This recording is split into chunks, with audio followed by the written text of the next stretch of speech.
오늘 노년기 정신건강을 지키는 생활 속 실천법에 대해서 발표를 맡은 영남대 정신건강의학과의 윤석호라고 합니다.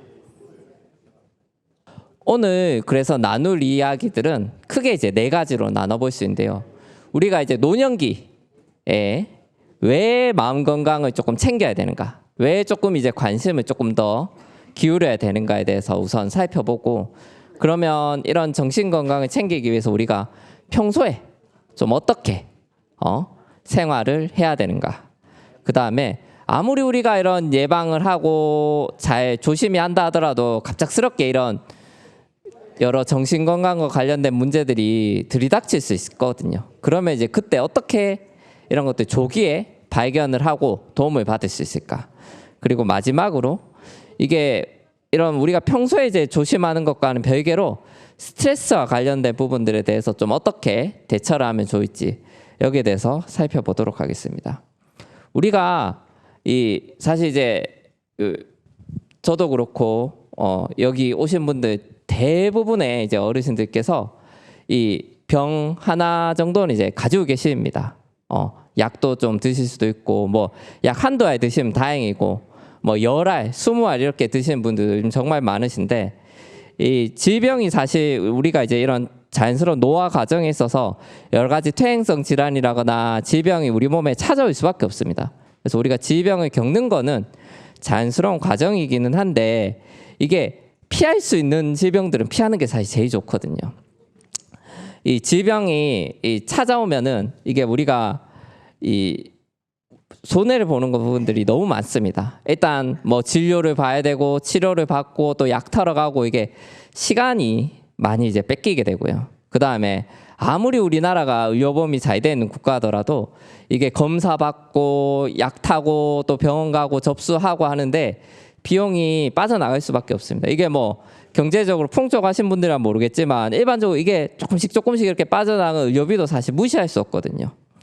그 다음에 이런 아무래도 질병이 찾아오면은 우리 삶의 질이 조금 떨어지는 부분이 어쩔 수 없이 발생합니다.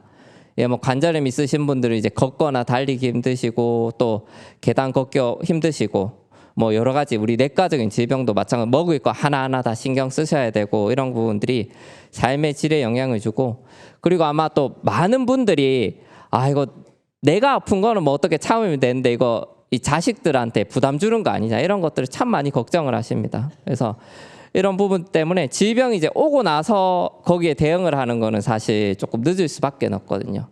그래서 우리가 이 정신건강과 관련된 부분에서도 예방을 하는 부분들이 정말 중요하다. 근데 우리가 뭐 사실 신체적인 질환들 이런 부분들에 대해서는 다들 좀 관심도 많이 있으시고 어느 정도 알고 계세요. 우리가 뭐 혈관에 좋은 음식, 뭐 관절염에 좋은 음식, 간에 좋은 음식, 사실 이런 정보들은 너무 많아서 문제거든요. 뉴스에 이렇게 검색하면은 하루에도 비슷한 정보들이 여러 개 쏟아져 나옵니다. 또 요즘 유튜버 많이 하시는데 유튜브에도 이런 정보들이 정말 범람하고요. 근데 문제는 이게 정신건강에 대해서는 사실 조금 많이 이제 알지 못하는 부분들이 계세요. 이게 잘 모르기도 하고, 이때까지 좀 관심사에서 밖으로 좀 벗어나 있었죠. 사실 이 어머니 아버님들의 살아오실 때만 해도 우리가 마음을 돌본다는 이런 개념 자체가 거의 없었습니다. 당장 하루 살기 바쁘고, 이제 자녀들 교육시키고, 이제 집 사고, 막 오늘 장을 봐야 되고, 이런 하루하루 살아가는데 이제 바쁘시다 보면 우리 사회가 이제 전반적으로 그랬죠. 좀 우리가 고도의 압축 성장을 하면서 우리가 마음을 돌본다는 개념을 사실 좀 신경을 못 쓴 부분이 있습니다. 이제 이게 성장을 할 때는 사실 그게 크게 문제가 안 되는데, 시간이 지나고 나니까 이런 문제들이 이제 조금씩 드러나기 시작합니다. 그래서 참 좀 제가 정신건강의학과 의사로서 안타까운 부분들인데, 우리나라가 정신건강적인 지표가 그래서 사실 썩 좋지가 않습니다. 이게 그럼 뭐 OECD와 같은 우리나라 비슷한 국가들을 비교해봐도 그렇고, 전 세계적으로 그렇고, 우울증의 이런 발생률이라거나 아니면 이제 자살률, 특히 이제 노인 정신건강과 관련된 여러 가지 지표들도 사실 썩 좋지 않습니다. 물론 이제 최근에 그나마 이런 정신건강과 관련된 선입관이 조금 줄어드시면서 진료를 보시는 분들이 늘어나고 있는데 그럼에도 불구하고 아직 조금 우리나라 국가적으로 그래서 일반 대중분들이 이제 그런 관심도 자체도 조금 낮지만 국가적으로도 시스템적으로도 부족한 부분이 좀 있습니다. 문제는 우리가 아까 제가 이 노년기에 접어들면 여러 가지 이런 신체적인 질환이 생길 수밖에 없다고 말씀드렸잖아요. 문제는 이 정신적인 질환도 마찬가지입니다. 이게 우리가 노년기에 이렇게 접어들면은 다 이제 뭔가 좀 예전 같지가 않습니다. 일단 몸 어디 한 군데 두 군데는 이제 아프거나 뭐 디스크라거나 관절이라거나 뭐 당뇨라거나 고혈압이라거나 뭔가 이제 문제가 생길 수밖에 없고요. 그 다음에 경제적인 부분들도 예전이랑은 좀 다를 수밖에 없습니다. 이게 예전에 이제 아버님들이 이제 직장에 다니실 때 아니면 어디 가게를 운영하실 때 그래도 그때는 이제 좀 돈도 이제 융통할 수 있고 그랬었는데 이제 뭐 그 연금이라거나 아니면 자녀분들 이제 용돈으로 주로 생활하시고 그러면은 경제적인 부분에서도 조금 아무래도 압박을 받을 수밖에 없고요. 또 이 가족 구조가 이제 많이들 변화를 하시게 되죠. 아주 예전 같으면 사실 이제 대가족 문화에서는 이게 어른들이 이제 다른 젊은 가족분들하고 같이 지내는 게 당연시되는데 요즘 같을 때는 어머니 아버님 두 분이서 혹은 이제 한 분이서 이제 지내는 게 어떻게 보면 너무 당연시돼 버렸고 또 이 자녀들도 이제 뭐 그나마 여기 집 근처에 이제 살면은 한 번씩 보시겠지만 뭐 서울이라거나 어디 먼 지역에 사시면은 이 자녀분들 손주분들 얼굴도 한번 보기 힘드신 경우도 많거든요. 이런 여러 가지 환경적인 변화들, 신체적인 변화들, 사회 구조적인 변화들이 이제 겹치면서 이 스트레스에 노출될 수밖에 없습니다.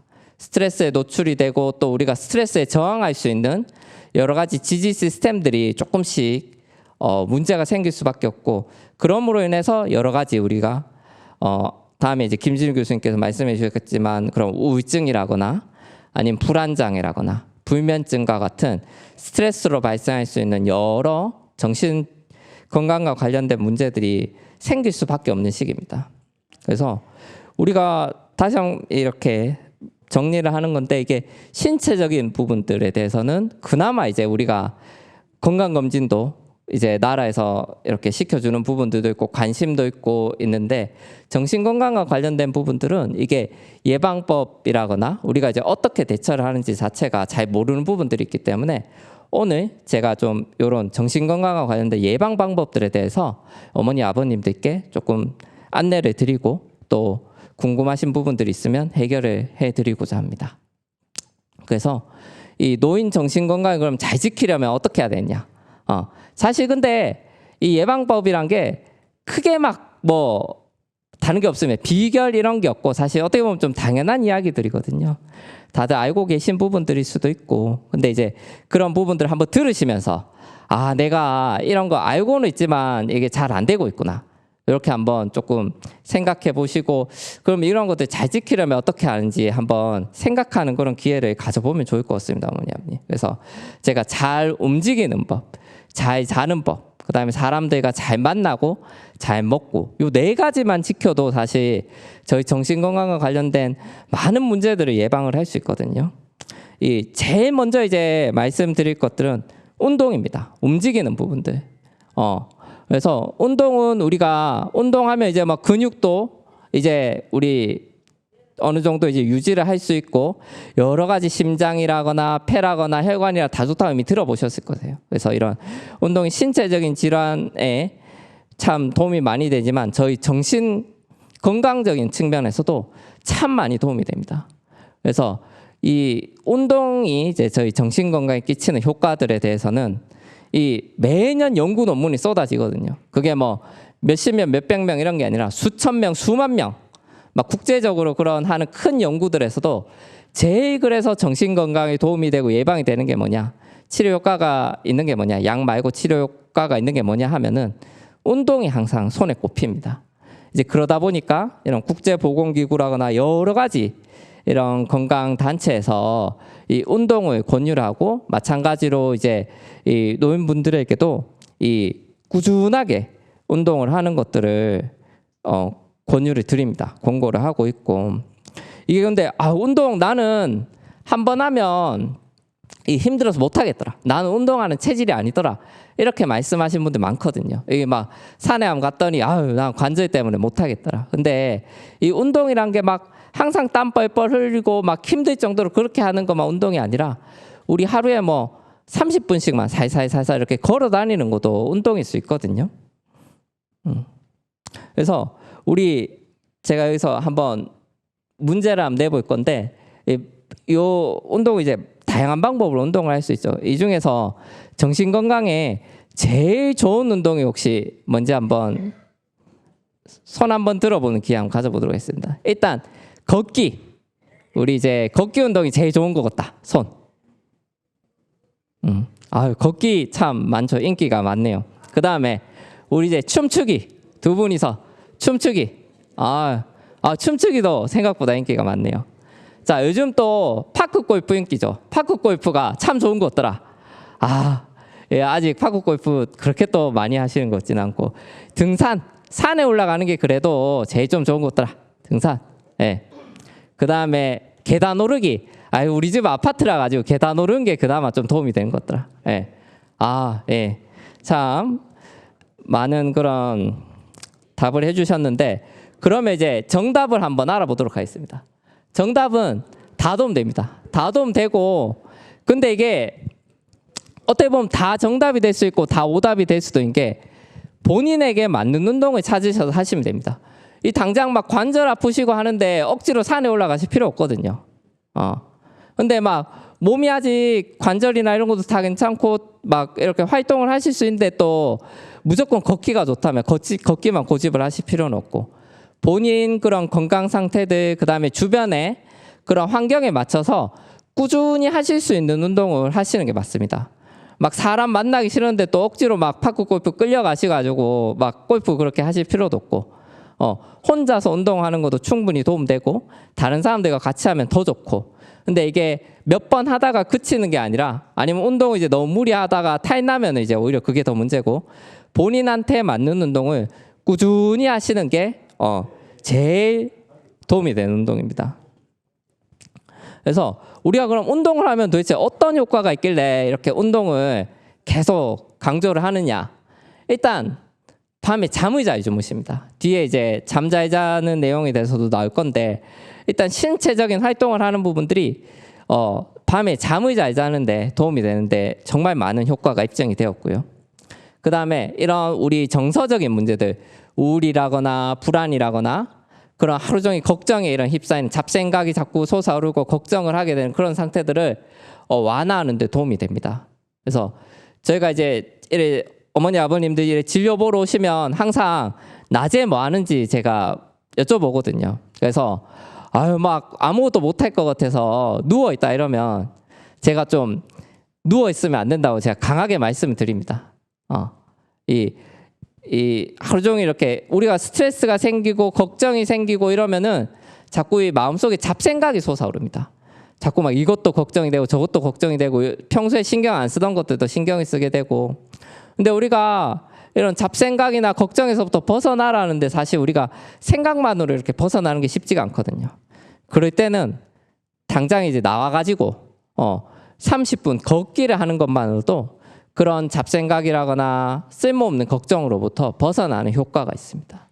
그 다음에 우리가 몸을 움직일 때 우리 몸만 활성화가 되는 게 아니라 우리 뇌 신경도 같이 활성화가 됩니다. 그러면서 이제 우리 인지 기능이라거나 기억력과 같은 부분들에서도 당연히 도움이 되고, 이게 어떻게 보면 움직이는 것도 습관이거든요. 이 안 움직이기 시작하면은 이게 다시 나가는 게 확 힘들어지십니다. 한 달 전까지만 해도 이웃분들 만나고 잘 활동하시던 분들이 한 달 이제 어쩌다가 잘못해가지고 이제 밖에 외출을 잘 못했다. 그러면 다시 나가는 게 좀 힘들어 하시는 경우가 많으십니다. 이게 내가 뭔가 할 수 있다, 우리 몸이 이제 기억을 하고 우리 뇌가 이렇게 거의 당연하게 여기는 부분들이 그 흐름이 한번 끊기면은 다시 돌아오는 게 쉽지 않거든요. 그래서 우리가 한번 이렇게 운동을 하거나 이제 신체적인 활동을 하시는 것들을 습관을 들여서 꾸준히 하시면은 우리가 운동뿐만이 아니라 이 집 밖에서 할 수 있는 다양한 활동들을 할 때 자신감이 붙는 효과가 있습니다. 그래서 이런 다양한 이유들 때문에 운동을 하는 것들을 제가 좀 꼭 권해드리고, 그 다음에 우리 앞에도 잠깐 말씀드렸지만 이 잠을 잘 자는 게 참 중요합니다. 우리 잠은 그냥 뭐 어쩔 수 없이 잔다, 뭐 할 게 없어 잔다 이렇게 생각하시는 분들 많은데 절대로 그렇지 않고요. 우리 밤에 잠을 자는 동안에 하루 동안 있었던 여러 가지 기억들, 정보들, 그 다음에 우리 스트레스에 대한 내용들을 다 정리를 합니다. 우리 뇌가. 신체적인 부분도 이제 회복을 하지만 정신적인 부분에서도 그날 있었던 안 좋은 일들, 이거 기억할 거는 좀 기억해야 되고 잊어버릴 건 잊어버리고 그렇게 해야 되는데, 우리 밤에 잠을 잘 자지 못하면 그런 부분들이 잊혀지지가 않습니다. 그러면 자꾸 이제 걱정을 자꾸 또 많이 하게 되고, 자꾸 힘들었던 기억들, 안 좋은 기억들만 자꾸 하게 되고, 그러면서 이제 악순환이 생기게 될 수 있거든요. 근데 그렇다고 나 요즘 잠을 예전보다 못 자는데 큰일 나는 거 아니냐.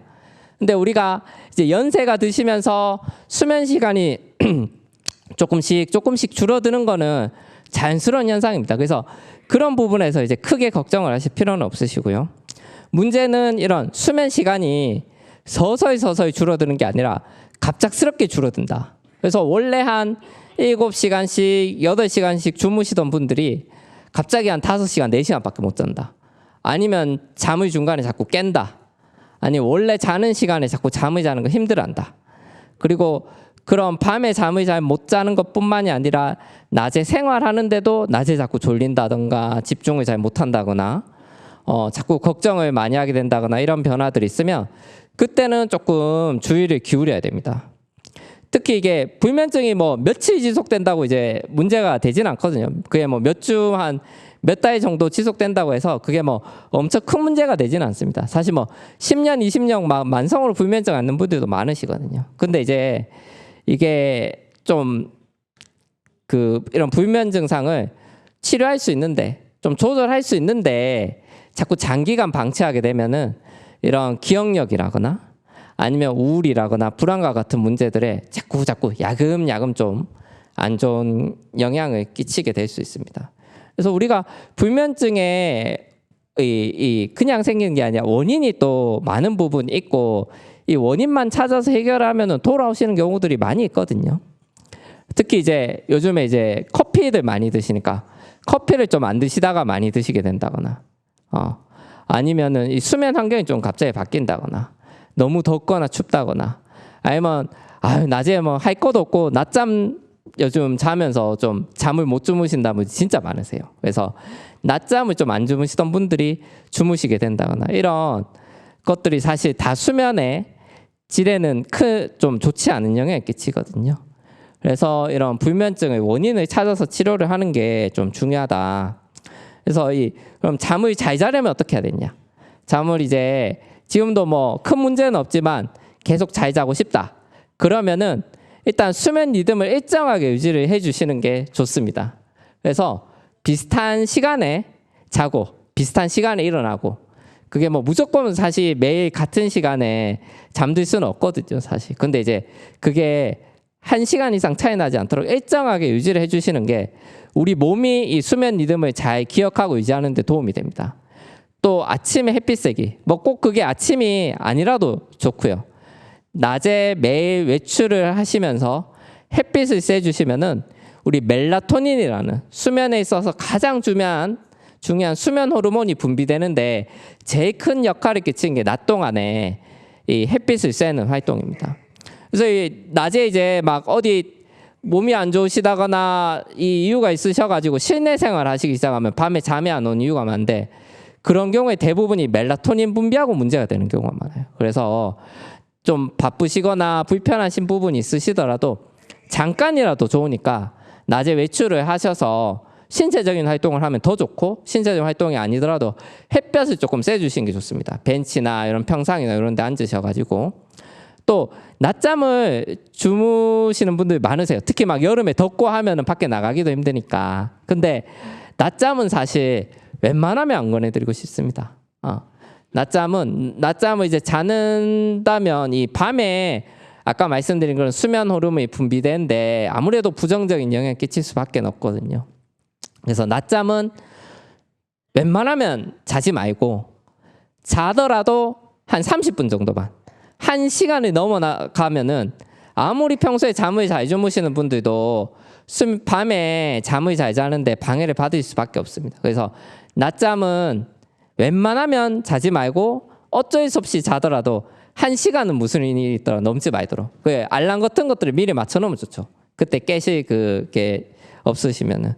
또 요즘 커피 참 많이 드시는데 커피가 무조건 나쁘고 이런 게 아니에요. 커피가 도움되는 부분들 많이 있습니다. 우리 뭐 기억력이라거나 신체적인 이 상태에도 도움이 된단 말이 있고, 근데 이제 커피를 너무 많이 먹거나 아니면은 너무 늦게 드시는 것들은 별로 좀 권해드리고 싶지 않습니다. 그래서 특히 하루에 커피 한 잔 정도는 괜찮다 하시더라도 이걸 이제 오후 늦게 드시는 경우 3시, 4시 이때쯤 커피 드시면 아무래도 밤에 잠을 자는데 조금 영향을 줄 수밖에 없거든요. 그래서 낮에 오전이라거나 아니면 점심 식사 이후에 조금 이른 오후에 드시는 게 좋을 것 같습니다.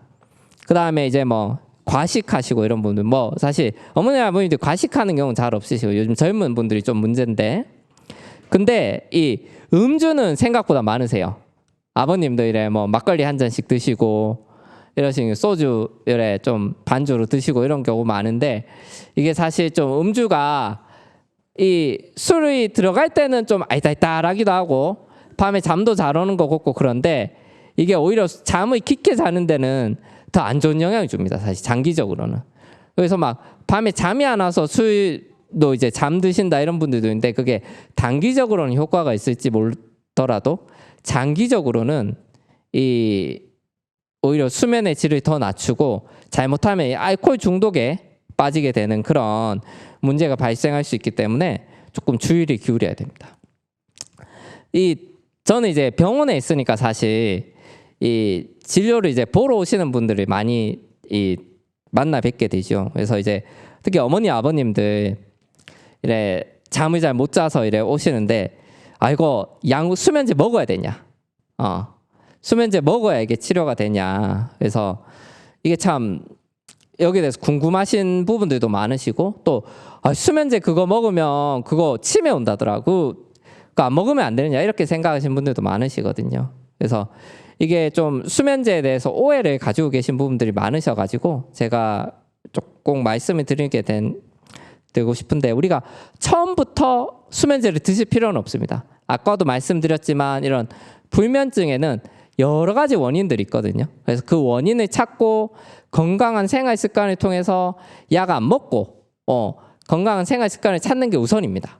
근데 그런 생활 습관 교정을 우선 해보고 그래도 정 안 되면은 약을 먹어볼 수는 있습니다. 근데 이제 수면을 도와주는 약들도 여러 가지 있거든요. 정말요. 처음부터 뭐 강한 수면제 이런 거 쓸 필요는 없고요. 수면을 좀 도와주는 그런 수면 보조제라거나 수면 호르몬제 이런 것들을 먼저 복용을 해보고 안 되면은 그 수면제로 넘어가도 됩니다. 근데 수면제를 그러면 먹으면 어떻게 되느냐? 사실 대부분의 이 분들은 수면제 먹으면 잠 잘 자고 도움이 됩니다. 그럼 수면제 먹으면 안 된다더라, 위험하다더라 이런 거 어떤 거냐? 그런 수면제를 이제 드실 필요가 없는 분들이 10년 뭐 이렇게 아무 이유 없이 거기 드시는 경우가 있으세요. 그래서 수면제를 필요할 때는 써야 되고요. 근데 이제 너무 과도하게 쓰지 않고 딱 적절한 정도로, 그다음에 수면제를 써서 수면에 도움을 받는다면은 계속 이제 그 수면제를 끊는 시도를 해야 됩니다. 생활 습관을 교정하면서 빨리 이 불면증이 만성으로 안 넘어가도록 저희가 이 신경을 써서 이제 건강한 생활 습관을 되찾도록 노력을 해야 됩니다. 이 약만 먹으면 이 잠 잘 자게 되는 거 그냥 약 계속 먹으면 안 되느냐? 참 안타깝게도 이 불면증이 약으로 해결 안 되는 경우도 많습니다, 사실. 네. 그래서 저하고 이렇게 1년, 2년 막 몇 년을 진료를 보면서 이걸 어떻게 해야 되냐 이렇게 계속 상담도 하고 약도 바꾸고 하는데 이 정말 막 그 수면을 도와주는 강한 약을 써도 효과가 없는 분들도 있거든요. 근데 이제 그런 생활 습관이라거나 여러 가지 정서적인 어려움도 이런 것들을 이제 점차 같이 관리를 받으면서 좋아지는 경우도 대부분이시니까 불면증이 온다고 거기에 대해서 너무 지나치게 걱정을 하실 필요도 없으시고, 그렇다고 막 약이라거나 이런 치료를 너무 부정적으로 보실 필요도 없으시고, 딱 본인에게 맞는 방법을 찾아서 치료를 받으신다면 대부분 큰 문제 없이 좋아지시니까, 여기에 대해서 주변이 혼자 너무 이거를 고민하지 말고 주변 의료진이라거나 아니면 이 문제를 같이 상의할 수 있는 분들이랑 같이 상의를 하시면 저는 참 좋을 것 같습니다. 그다음에 이제 이런 제가 꼭 말씀드리고 싶은 것들이, 이게 요즘 어머니 아버님들의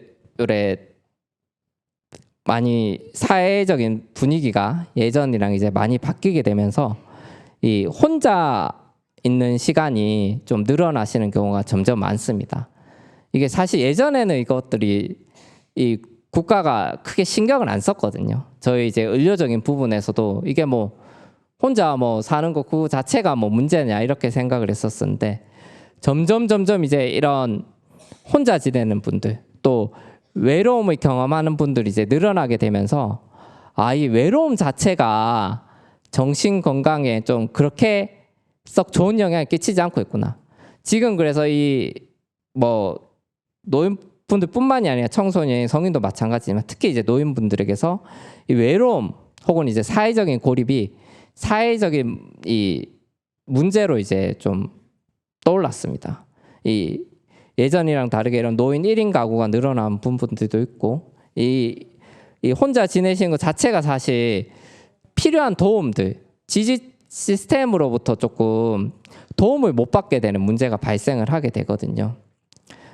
우리가 이제 누군가와 이제 만난다는 것 자체가, 만나서 이제 대화를 나눈다는 것 자체가 그냥 뭐 그 사람이랑 이제 뭐 이야기하고 그냥 예전부터 만나왔으니까 그런 거 아니냐고 생각을 할 수 있겠지만, 우리가 누군가 만나서 대화를 나누고 정서적인 교류를 하는 거는 정말 우리 특히 정신 건강 측면에서는 큰 도움이 됩니다.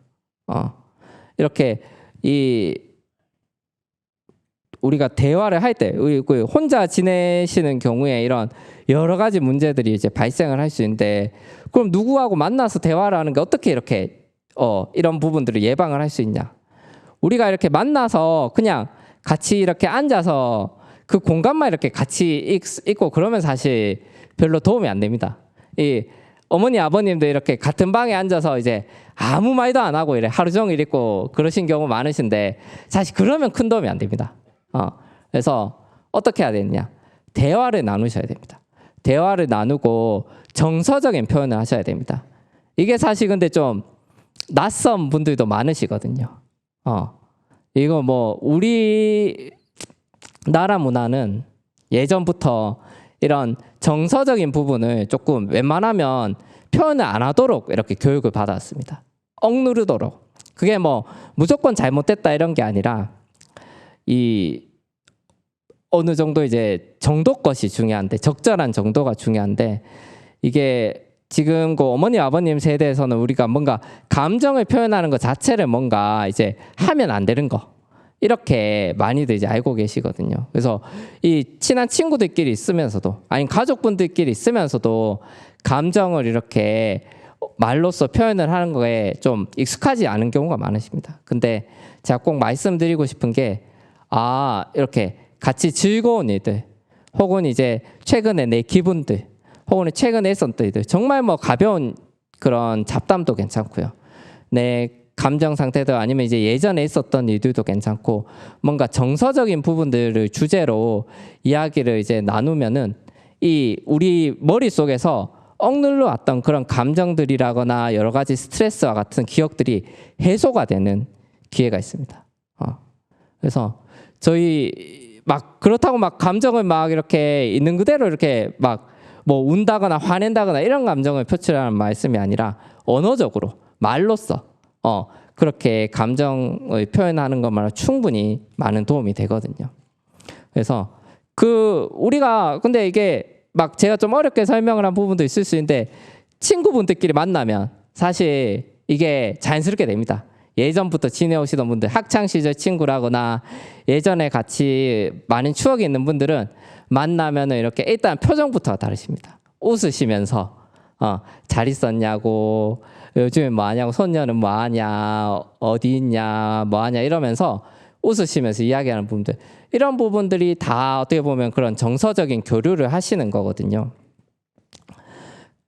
그래서 근데 아무래도 이게 이제 이런 여러 가지 사회적인 그런 변화들이 이루어지면서 이 관계가 자꾸 조금 단절이 되고 좀 좁아지는 그런 상황들이 생기기 시작합니다. 그래서 이 새로운 관계를 근데 지금 이렇게 만드는 것도 사실 쉽지 않거든요.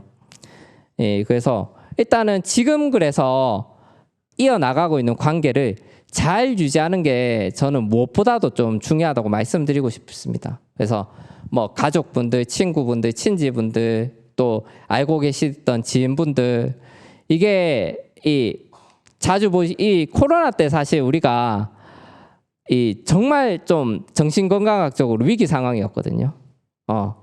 이 코로나로 사실 뭐 크게 신체적인 이 건강에 문제가 생기신 분들 그렇게 많이 없습니다, 사실.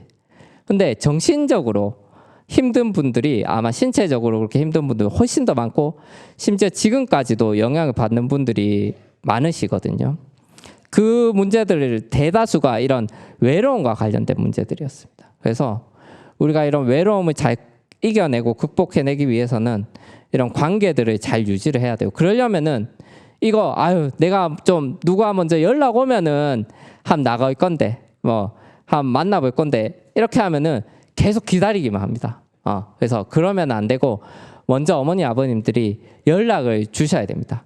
뭐 하냐, 밥 먹었냐, 얼굴 한번 보자, 차 한번 마시자, 이렇게 연락을 하시고 좀 더 적극적으로 하시고, 이게 평소에 좀 뜨문 보시던 분들이 다시 만나려고 하면 또 좀 어색하실 수 있거든요. 근데 그래도 만나셔야 됩니다. 한 번 보고 또 좀 어색하고, 또 두 번 보고 또 어색하고 그럴 수 있는데, 세 번 보시면 좀 덜 어색합니다. 좀 이제 자꾸 또 보다 보니까 좋네 이러면서 또 그때부터는 만나서 얼굴 보고 이야기하는 게 습관이 됩니다. 그래서 이런 관계를 잘 유지하고, 조금 이제 예전보다 조금 덜 만나게 되거나 아니면 너무 바빠가지고 좀 관계를 못 유지했던 분들하고 다시 조금 연락을 하시고 관계를 유지하시기를 저는 좀 꼭 권유해드리고 싶고, 또 같이 이렇게 뭐 이유가 있어서 만나지 이런 분들인데, 이유 뭐 별거 없거든요. 같이 밥 먹자, 같이 차 한잔 하자, 뭐 꼭 행사 있어야 만나고 결혼식 있어야 만나고 그런 거 아니거든요. 한 번씩 우리 얼굴 보고 또 이래 같이 활동하시고, 이 가족분들끼리도 같이 사시는데도 아까 말씀드렸지만 대화가 거의 없는 경우가 있어요. 이 집이랑 환경이 너무 익숙하고 거기서 뭔가 이제 대화를 하는 게 익숙하지 않으셔서 그러신 경우도 있는데, 그럴 때는 같이 나들이를 가는 것도 한 가지 방법입니다. 같이 이동하시고 아니면 가족분들하고 같이 어디 가시고, 또 이런 새로운 모임이라거나 취미를 가지는 것도 어떻게 보면은 제일 권해드릴 수 있는 방법 중에 하나고요. 이게 사실 우리나라가 이런 부분들이 많이 취약하시거든요.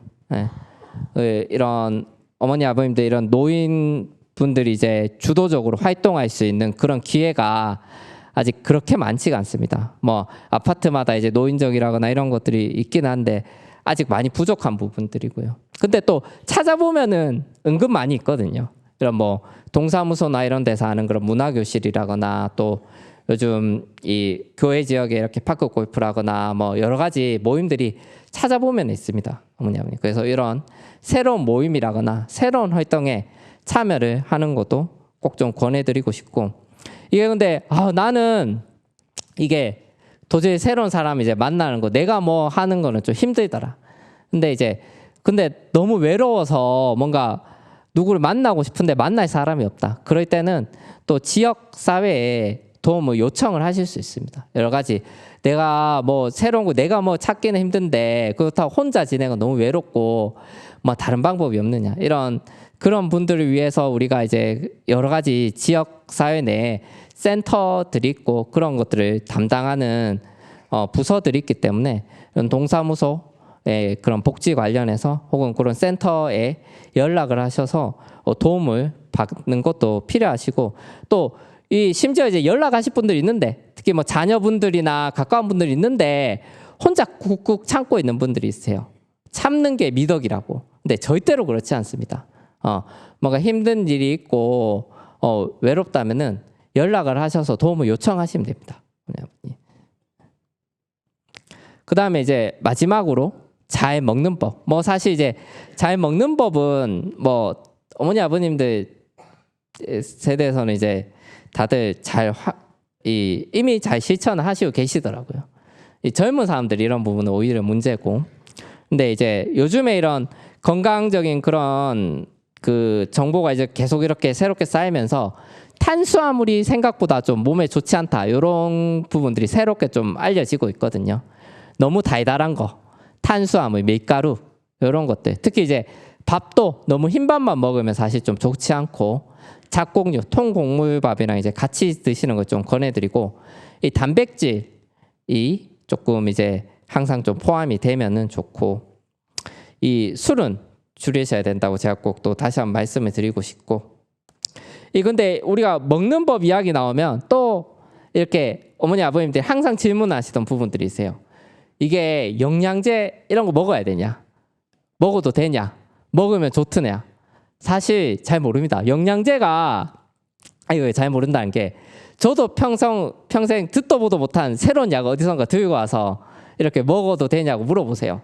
그래서 저도 잘 몰라가지고 이렇게 유튜브 이렇게 같이 검색을 하면서 아 이런 게 있구나라고 이렇게 보고 이제 말씀을 드리는데 이 사실 대부분의 영양제는 그 영양에 대한 결핍이 있지 않은 이상은 불필요합니다.